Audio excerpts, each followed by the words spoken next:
আজকে আমরা দেখব ফটোশপে কিভাবে স্কাই রিপ্লেসমেন্ট করা যায়। আর এই কাজটি আমরা মূলত করছি ফটোশপ 2021-এ। এখানে একটি ছবি আছে এবং এখানে একটি ছবি আছে। তো এখানে যে মেঘের ছবি আছে, এই মেঘের ছবি অর্থাৎ আকাশে যে ছবিগুলো আছে সেই ছবিটাকে আমরা রিপ্লেস করতে চাই। তো এই ছবির স্কাইটাকে চেঞ্জ করার জন্য আমরা প্রথমে এডিটে ক্লিক করছি। এডিটে ক্লিক করার পর নিচের দিকে স্কাই রিপ্লেসমেন্ট নামে একটি অপশন আছে।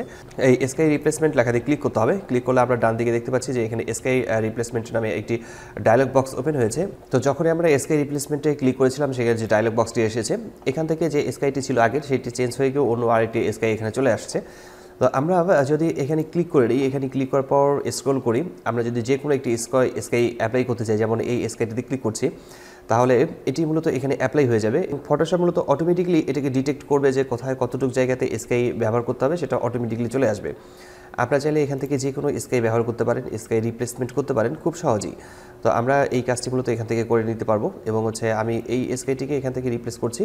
চাইলে আপনি নিচের দিকে নামানোর পর আপনি চাইলে নিচের দিকে আরও অনেক ধরনের স্কাই পাবেন, সেখান থেকে আপনি যে কোনো স্কাই এখান থেকে অ্যাড করতে পারেন।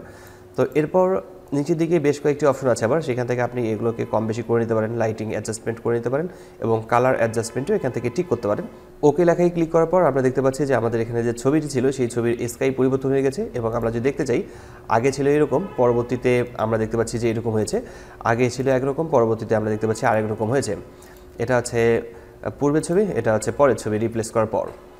তো আমাদের এখানে আরও একটি ছবি আছে। এই ছবিতেও যদি আমরা স্কাইটাকে রিপ্লেস করতে চাই তো নর্মালি আমাদেরকে এডিটে ক্লিক করতে হবে। এবার আমরা চলে যাব স্কাই রিপ্লেসমেন্টে। তো আমরা যখন এই ডায়লগ বক্সটাতে ক্লিক করলাম তখনই দেখা যাচ্ছে যে আমাদের এখানে স্কাই রিপ্লেসমেন্ট হয়ে গেছে, স্কাই রিপ্লেস হয়ে গেছে। আমরা চাইলে এখানকার স্কাইটাকে রিপ্লেস করতে পারি, কারণ এখানে যে সূর্য এবং এখানে স্কাই ঠিক মিলছে না। সেক্ষেত্রে আমরা নিচের দিকে স্ক্রল করে নিচের দিকে নামানোর পর আমরা এখান থেকে স্কাই পরিবর্তন করে নেব। আমি এই স্কাইটাতে ক্লিক করছি, এখন দেখি এখানে মিলে কিনা। ক্লিক করার পর আমরা দেখছি যে এখানে অ্যাপ্লাই হয়ে গেছে, মোটামুটি এখানে সব ঠিক আছে। এখন বোঝা যাচ্ছে যে স্কাইটি ঠিক আছে। তো আমি এখানে ক্লিক করছি, এখানে ক্লিক করার পর এই স্কাইটিকে চেঞ্জ করে দেখি। তো এই স্কাইটিও মোটামুটি ঠিক আছে। তো খুব সহজেই আপনারা ছবিতে মূলত স্কাই রিপ্লেস করতে পারবেন, যেমন এটা পূর্বে ছিল, আমরা পরে স্কাই রিপ্লেস করার পর এরকম হয়েছে। তো আমরা আরও একটি ছবিতে স্কাই রিপ্লেসমেন্ট করেছিলাম, সেটি আমরা দেখেছিলাম, সেটি হচ্ছে এরকম আসছে। আগে ছিল একরকম, পরবর্তীতে হয়েছে আরেক রকমের। আজকে টিউটোরিয়ালটি এখানেই শেষ করছি। দেখা আছে ফটোশপের নতুন কোনো টিউটোরিয়ালে। ততক্ষণ পর্যন্ত সবাই ভালো থাকবেন, সুস্থ থাকবেন। ধন্যবাদ সবাইকে। আল্লাহ হাফেজ।